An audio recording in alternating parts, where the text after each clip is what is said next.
So I'm not talking about you gotta be tough and no. I'm mentioning these with Allah in mind.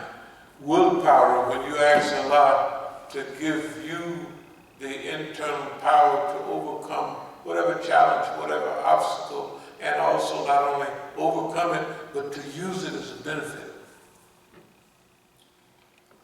Endurance, enduro, to last a long time. You'll hear it 1,000 times with two. Protracted struggle. That means it's over a long period of time. In order to do that, you have to have endurance. Permanence. And then take advantage of our natural gifts. Okay, I think, let's see, I'm just going to move toward a close. Sanctions. We've been sanctioned and sabotaged from day one. Just like Iran is sanctioned over there, imagine we're sanctioned here, inside. Imagine the trouble they can cause over there. You have to try to imagine how you can adjust your mind, your body, and your spirit, that you can take anything they can throw out inside of America. Include being in your own head. You have to plan like boss man. If he cracked you upside your head to send you to the hospital, he might be counting how many hits does it take. They might have had a meeting. How many hits with a certain type of thing? Because after a while, boom, they stop. They look at it, okay, that'll do it. So it'll cause so much damage, won't kill him, get him to the hospital, right? Get them to do whatever, put whatever they want in. We assume that that's possible. So we have to have a plan for that. So what's our plan right away? Anything that comes up in our mind that's against our standards of morals and ethics is a sign that something is wrong.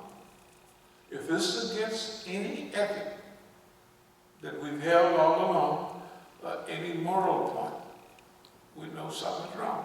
So boss man have to be careful. He can't tell me, he can't push no button, you know what I mean? And, okay, I'm gonna go do this, that, and other.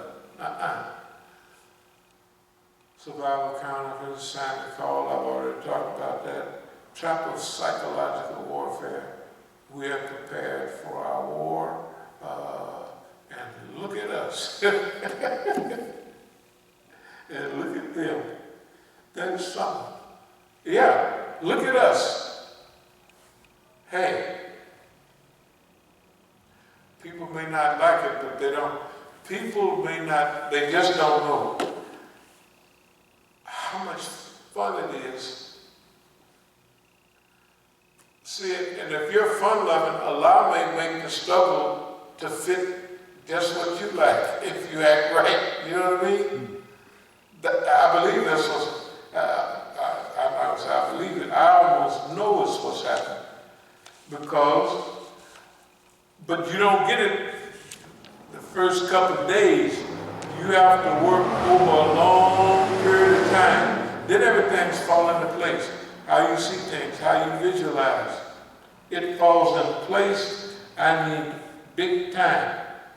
So look at them. They have to follow orders from a people that's got so much plastic in the ocean.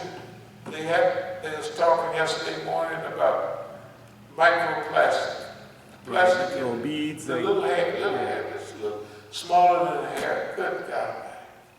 And the fish is eating all that stuff. And they have fish with big things of plastic.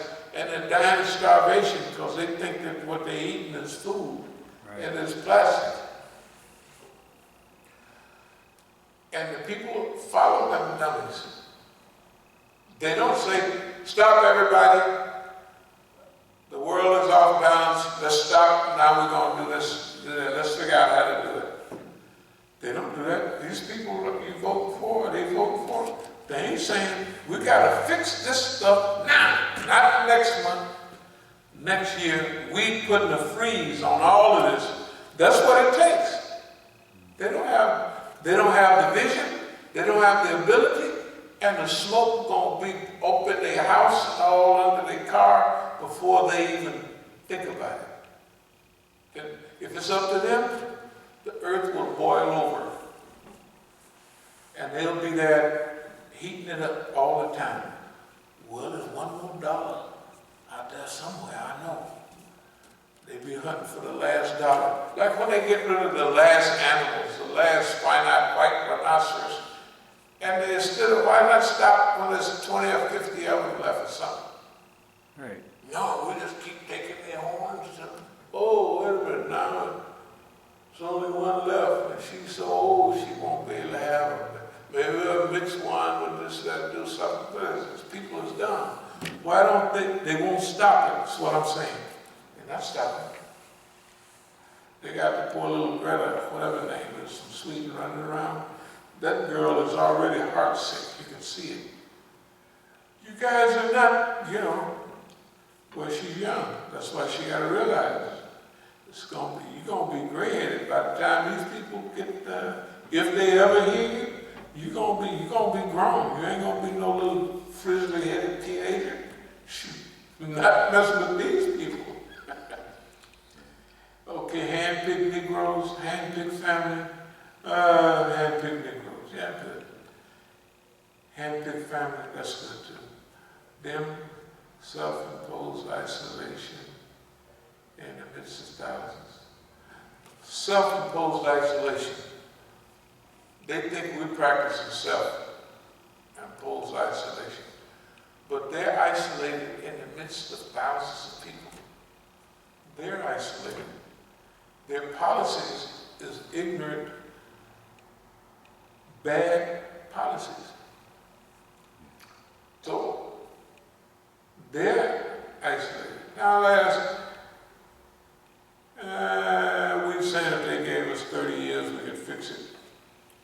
But they didn't have 150 years after slavery, and they ain't fixed nothing yet, so they're not up to fixing nothing. They had all that time. So you want it fixed, give us 30 years. If they don't fix it in 150 years, just give us 30 years. Free and clear. Okay, I think that might be just about it. Excuse me a second.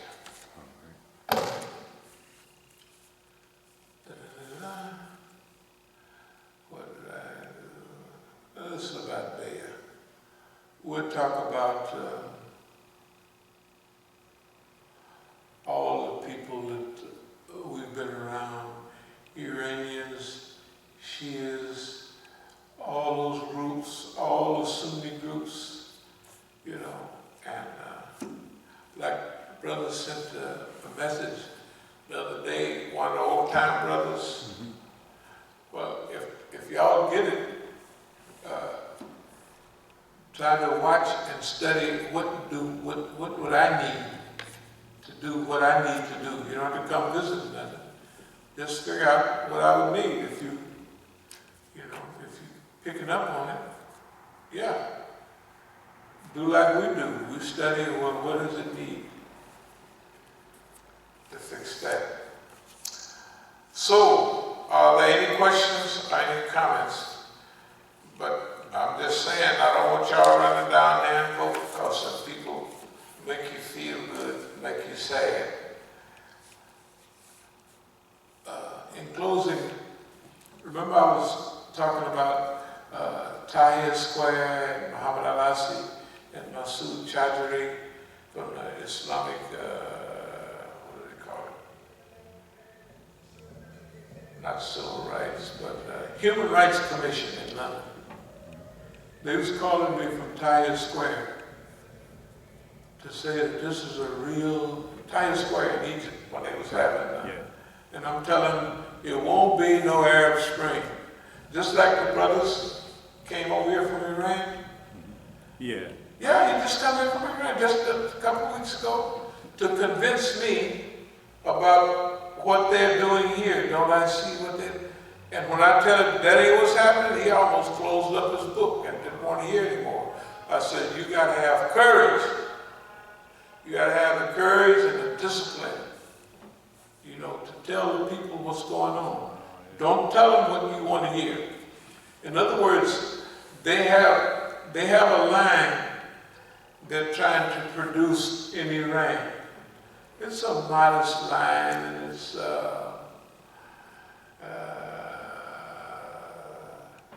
the bootlickers line.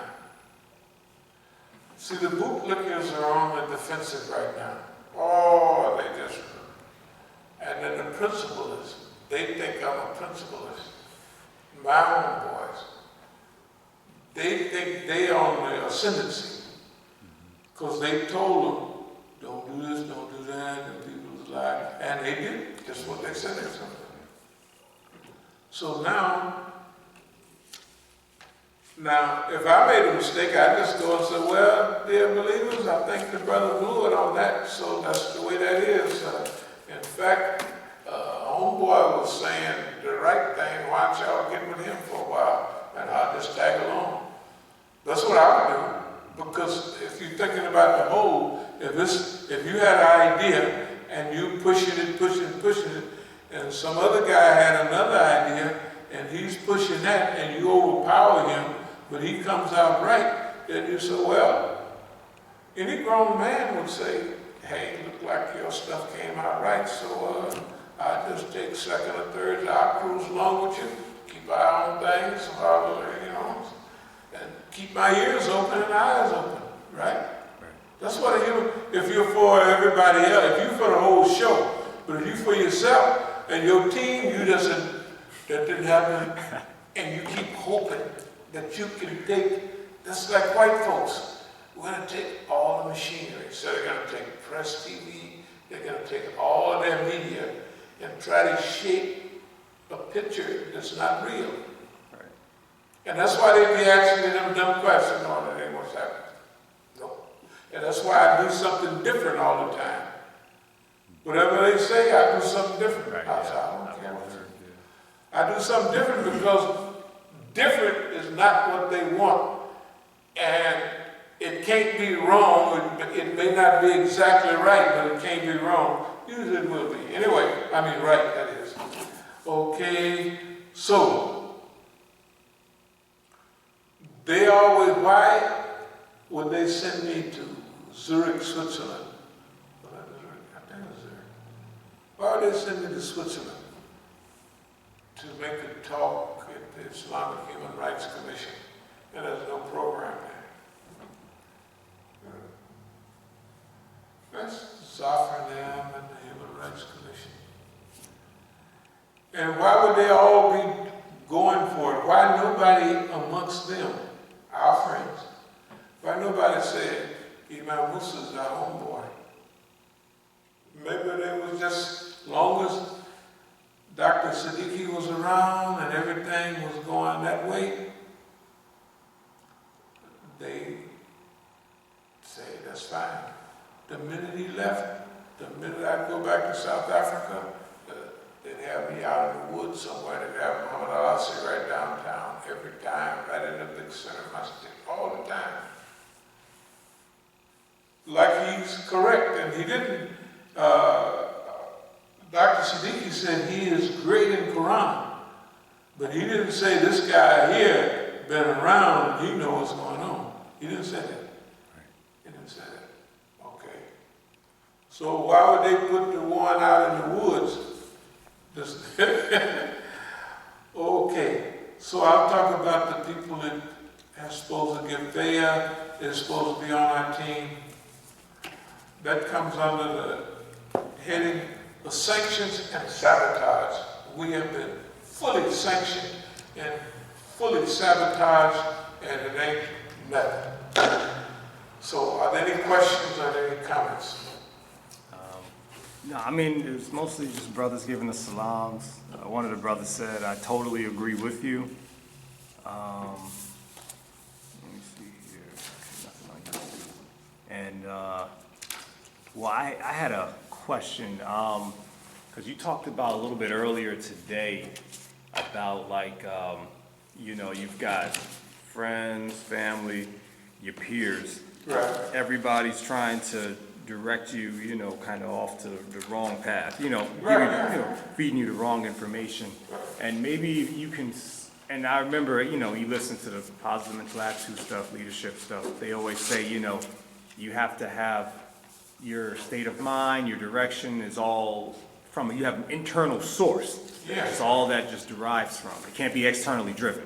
Right. And so maybe you could speak a little bit to how you fine tune that internal engine of yours that keeps you, you know, from having all the influences try to pull you off the straight path, you know? Okay, first of all, the internal struggle is just a wonderful struggle. They call it, there's a different name, Zuhud. Have you ever heard of Zuhud? Yeah, detachment, right? Yeah. The Zuhud is when you just withdraw from, or you're not attached to things. Yeah.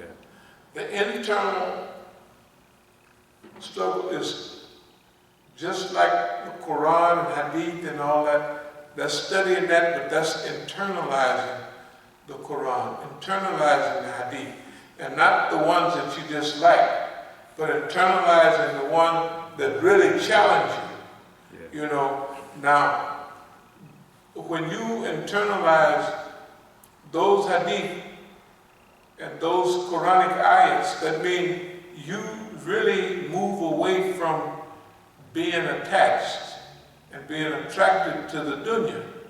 You have to remember, the dunya, all the hadiths say, man, that people looked over in hellfire and said, oh, ain't nobody gonna want to go there. You know, ain't nobody, because look at the hellfire. Then they show you what's surrounding it, right? Yeah. So I don't think anybody gonna make it because they got all the things that are attractive. Right. The women, the horses, the approval of people. Yeah. You know, those are things that motivate people. So you have to be fortunate enough sometime. Okay, with me, I was fortunate enough to have all of that at an early age. Like I say, I left the country when I was 25 or 26. I hadn't got the game basically on life then. I mean, you know, the major stuff. So I realized what things was. So, when we always talk about the comfort, you know what I mean, of contentment and all of this stuff, that's real. I know it's real. I'm not guessing it's real because I know, I know what life looked like. Like before, if everybody looked at like, oh man, that's terrible. But it's heavenly. What they looked like, what they saw before, the big pretty cars, all them cutie pies, they said, man, that's what's it. And I'm telling them, no, this is it. This is the point, that I had an opportunity to live those things and get all of it in spades. Maybe I was the wealthiest guy in the region. That's enough. I don't have to be the wealthiest man in the world to understand what wealth is, a process. Okay. So when it mentions those things, I realize that in psychology they have internals and they have externals. I don't know if you... Yeah, I've studied up on that. Okay. Yeah, okay. Well, you know, externals are everybody that, oh, I got a bad grade, that's because they did this over there, they were breaking up the street that I couldn't hear. Right, it's all the external stuff. Internals are internally motivated and guided. You know, they got good on their tests because they was internally focused and motivated. Okay, so the 2 points. internal, Quran and Hadith, and getting all those basics together. External is learning how to accept and adjust all the people feeding stuff to you. Right? It's learning how to adjust to it and how to use what, remember, this is useful, I don't need that. You don't forget it, but this is useful, I need that. I like this, I like that. And take it, it's like tasting food. Oh, I like this. I don't like that. You know, you just tasting it, all of it. And then, what is their purpose of feeding me or trying to,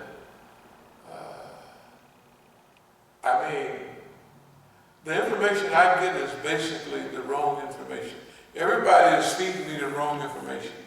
Well, then why am I making the right decisions? Right.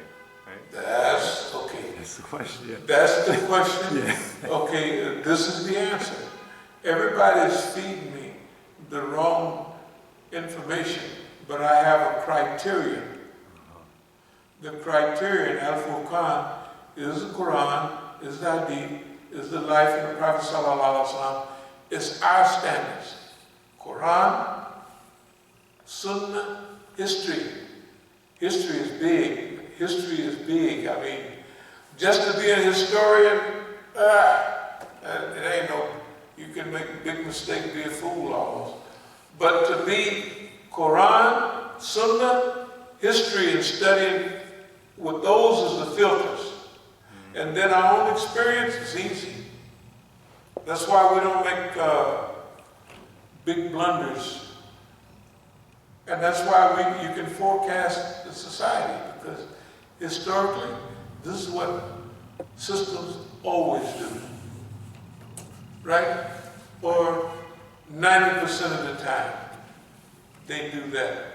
And the other 10% they don't do it is because of this. And you have a whole memory bank of all of that stuff. And so, that's how it's done.